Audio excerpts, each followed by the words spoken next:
Hey guys, how are you? I'm Nelson here within this new video. In 1571, in the Wakanda public became sick in the plague. One man tracked down the plant and alongside others drank it. The substance turned individuals blue and made them unequipped for taking in air. They immediately moved to the sea and made a development in the profound water telecom. One of the ones who ingested the plant had a child named Kyokalikan. The child grew up to become the leader of Telecom. At the point when Fen kicked the bucket, she requested to covered on the land. Kyokalikan drove a few watchmen up to the land where he saw a civilization. They went after human progress to account for his mom's atonement.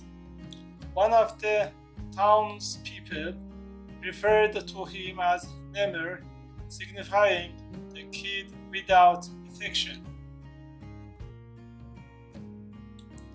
Shuri walks in her lab, making a good attempt to make a fake hard mold spice to use for her sibling and Wakanda's best T'Challa. T'Challa, who is passing on from a sickness. Ramonda gradually strolls into the lab, declaring the ruler's demise. After a year, Wakanda is experiencing difficulty with different countries leading the Vibranium. The Dora Milaja discover French military men attempting to take from their station. Afterward, Ramonda covers with the assembled countries and uncovers the French's endeavor to take.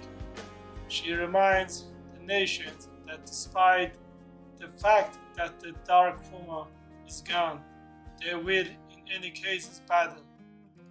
At the mining station, Americans mine in the sea utilizing a vibranium locator that was made by MIT understudy Reese Williams. They utilize this to find vibranium in the sea. Out of nowhere, they go under assault by telekinesis who don't need them taking the vibranium. The final helicopter of survivors is struck somewhere around the lake. Wakanda, Ramonda, and Shuri go to the water and grieve the year since T'Challa passing. They consume their burial service articles of clothing to mean the finish of the grieving time frame, in spite of Shuri not being totally prepared for this. Namor then shows up, overcoming the line by going under the water.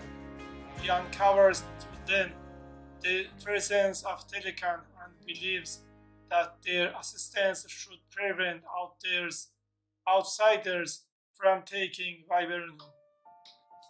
It essentially makes sense after Wakanda isn't the main spot that has vibranium, Telecan has it as well.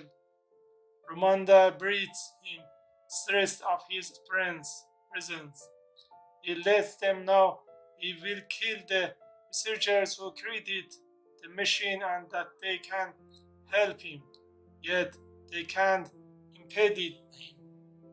Shuri and Akio go to meet Evart Roos, who gives them the name and area of the youthful researchers, regardless of conceivability, offering private data. Akio and Shuri then go to the Cambridge, Massachusetts to track down Williams. They follow her to her carport where she uncovers that she is dealing with an Iron Man type shield. Nevertheless, they are tailed by the FBI. The The three move away, Aku in the vehicle, Shuri in the cruiser, and Williams in her shield. Unexpectedly, they are met by telekinesis Tom and Nimura. A consensus engagement close to Shuri and Williams getting caught. Rose shows up at the scenes the following day and meet with his ex Valentina Algeria de Fontaine. He likewise tracks down Kiyomo dubs and hides them. In Wakanda, the goaded sovereign Ramonda denounces Akio for losing Shuri, which is excoriated by passive occurrence.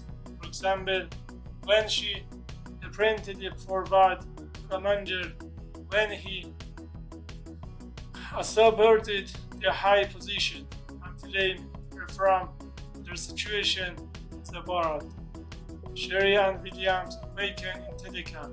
Lamer shows Shuri the human advancement, attempting to pursue her regarding his standard in any event, giving her his mom's wristband. In any case, she differs in killing Williams. In the interim, Ramonda goes to Haiti to see Nikia, who had left Wakanda 6 years earlier. She requests that Nikia track down Shuri for her. Nikia does a few spying and swords out of the area. She then, at that point, brings Williams and Shuri out as Ramonda converses with Namor about his arrangement. They return to Wakanda, however, just for additional torture as Namor and his king track. They flood the city, causing a full-scale war. Namor deals with all of the Wakandan vehicles prior to flooding the royal chamber, holding Ramonda and Williams. Williams begins suffocating, so Ramonda swims to save her. She can get Williams to somewhere safe and secure, yet just to suffocate. Simultaneously, Shuri grieves her mom's passing as Namor tells her she is sovereign at this point. He and his kin then leaves the country. In the meantime, Algera de Fontaine figures out that Rose has been speaking with Wakanda this entire time and has him captured. Mbako converses with Shuri after the memorial service and gives her medical judgment that she shouldn't kill Namor. He then, at that point, tells her he will give clothing to the uprooted Wakandans following the assaults. Shuri then utilized Namor's mom's armband to make the counterfeit hard-formed spice which at long last works. She goes to the asteroid plains in the wake of taking Int and is welcomed by Eric Clemenger, who claims they are something similar. They contend a piece before Shuri claims she will kill Namor out of Vigenis. Shuri awakens and makes herself a suit. She then drops into a gathering among Mbeko and the elderly folks at the Dark Puma. In readiness of the fight, Shuri and Williams understand that they could debilitate Namor by warming his body up to where it can't get oxygen. They then make a second Iron Heart reinforcement. Shuri gives Akio new reinforcement, acting similar as Iron Man's, also called the 12 p.m. Heavenly Messengers. Aku initiates Aniko to be separated of her two-lady group. In the sea, they utilize a vessel to draw the telecanals into a steamer. The fight starts as Namor appears to acquire the apparent in any case. Dark Jagger traps him in a regal claw warrior as they remove off from the fight. In the interim, the Dora Milaje battle the Telecanals on the vessel while the Jabari clan, Nikia and the others fight the ones on top. Ironheart and the 12 p.m. Evening messengers deal with the airborne Telecanals.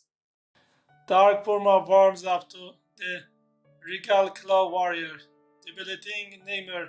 However, he starts to break out with his lance.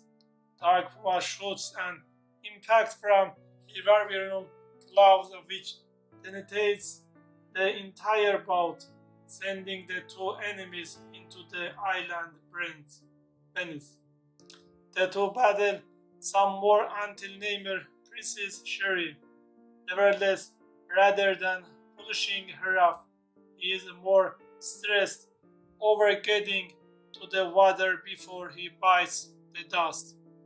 The harmed Dark Puma breaks free and gets before the limping Namor.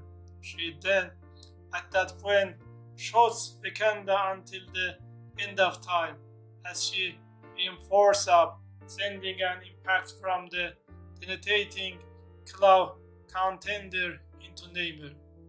He is set burning as he falls. She remains over him to polish him off.